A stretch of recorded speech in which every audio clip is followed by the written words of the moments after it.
ఇవాళ Delhi parliament central హాల్లో 75వ రాజ్యాంగ దినోత్సవాలు జరగనున్నాయి. ఉదయం 11 గంటలకు పార్లమెంట్ సెంట్రల్ హాల్లో 75వ రాజ్యాంగ దినోత్సవాలను ప్రారంభించనున్నారు రాష్ట్రపతి ద్రౌపది ముర్ము.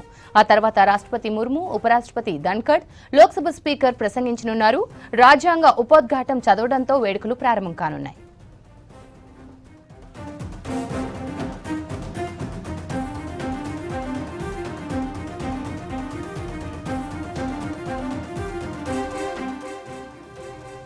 ఆ తర్వాత 75వ భారత రాజ్యాంగ దినోత్సవాల సందర్భంగా నాణ్యం పోస్టల్ స్టాంపు విడుదల చేయనున్నారు. సంస్కృతం, మైథిలి భాషల్లో రాజ్యాంగ ప్రతులు రిలీజ్ చేయనున్నారు. భారత రాజ్యాంగ దినోత్సవ కార్యక్రమంలో ప్రధాని మోదీ పాల్గొంటారని చెప్పారు. అయితే కార్యక్రమంలో ప్రధాని మోదీ ప్రసంగం ఉండదన్నారు పార్లమెంటరీ వ్యవహారాల శాఖ మంత్రి కిరణ్ రిజిజు.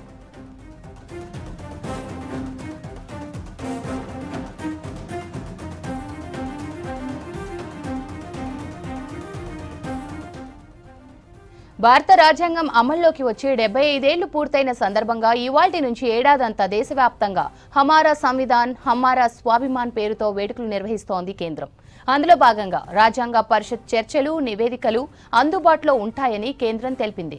నగరాలు, గ్రామాలు, పాఠశాలల్లో పీఠిక సామూహిక పఠన కార్యక్రమాలు జరగనున్నాయి. కార్యక్రమంలో లోక్సభ స్పీకర్, కేంద్ర మంత్రులు, ఎంపీలు పాల్గొనున్నారు.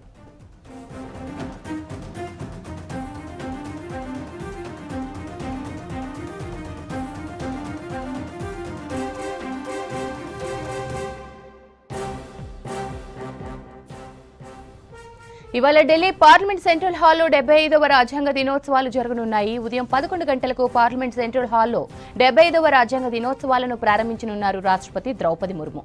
ఆ తర్వాత రాష్ట్రపతి ముర్ము, ఉపరాష్ట్రపతి ధన్ఖడ్, లోక్సభ స్పీకర్ ప్రసంగించనున్నారు.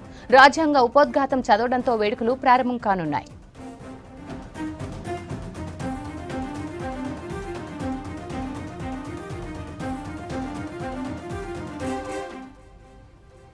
ఆ తర్వాత 75వ భారత రాజ్యాంగ దినోత్సవాల సందర్భంగా నాణ్యం పోస్టల్ స్టాంపు విడుదల చేయనున్నారు.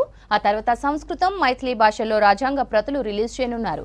భారత రాజ్యాంగ దినోత్సవ కార్యక్రమంలో ప్రధాని మోదీ పాల్గొంటారని చెప్పారు. అయితే కార్యక్రమంలో ప్రధాని మోదీ ప్రసంగం ఉండదన్నారు పార్లమెంటరీ వ్యవహారాల శాఖ మంత్రి కిరణ్ రిజిజు.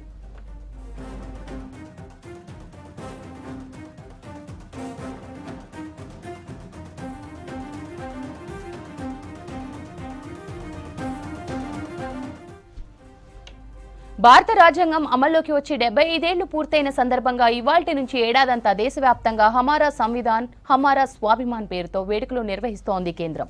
అందులో భాగంగా రాజ్యాంగ పరిషత్ చర్చలు, నివేదికలు అందుబాటులో ఉంటాయని కేంద్రం తెలిపింది. నగరాలు, గ్రామాలు, పాఠశాలల్లో పీఠిక సామూహిక పఠన కార్యక్రమాలు జరగనున్నాయి. కార్యక్రమంలో లోక్సభ స్పీకర్, కేంద్ర మంత్రులు, ఎంపీలు పాల్గొననున్నారు.